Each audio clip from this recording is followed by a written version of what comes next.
Bagamat na-endorso na sa Senado ang impeachment complaint laban kay Vice President Sara Duterte, nilinaw ng liderato ng mataas na kapulungan na hindi ito magsasagawa ng impeachment trial ngayong nakabreak ang Kongreso. Ang paliwanag dyan alamin sa sentro ng balita ni Daniel Manalastas, live. Angelic, kinumpirma ni Senate President Francis Escudero na walang mangyayaring impeachment trial ngayong nakabreak nga yung sesyon ng Senado. Ayon kay Escudero, kinakailangan ng sesyon para ma-convene ang impeachment court. Subalit ang sesyon ng Senado ay nag-adjourn na kahapon at babalik lang sa June 2. Pagkatapos ito ng Hatol ng Bayan 2025, sabi ni Escudero, walang legalidad na kung magsasagawa ng impeachment court ngayon nakabreak ang sesyon.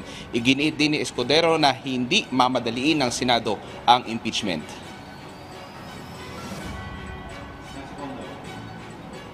Can we say na walang mangyayaring impeachment trial during the break or mahirap? Wala. Legally, it cannot be done. Kailangan na simulan at sinimulan ang trial ng may sesyon dahil kailangan mag-convene ang impeachment court ng may sesyon.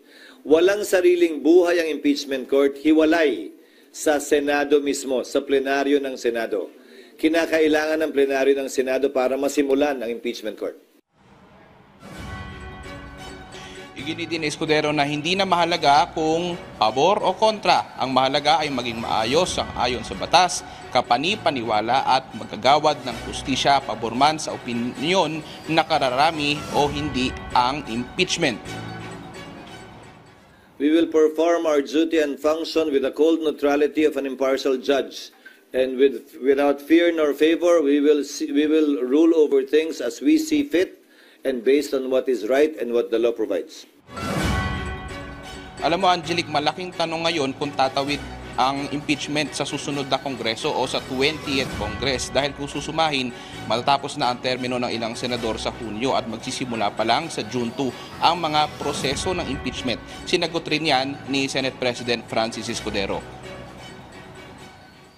Iyon ang aking paniniwala. Bakit? Ito ay impeachment court. Hiwalay sa function ng lehislatura. Pero siyempre, kikilalanin ang pagtatapos ng termino ng mga miyembro nito.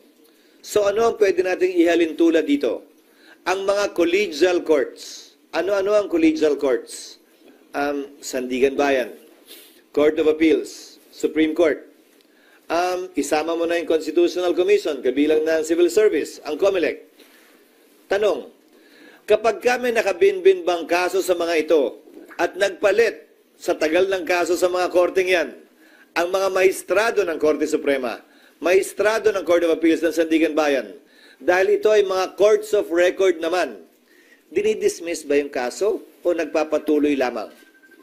Hindi ba ang sagot ay nagpapatuloy lamang ito? Patuloy lamang yung mga kaso maski nagpapalit ang bumubuo ng collegial court na yon, tulad lamang ng impeachment court.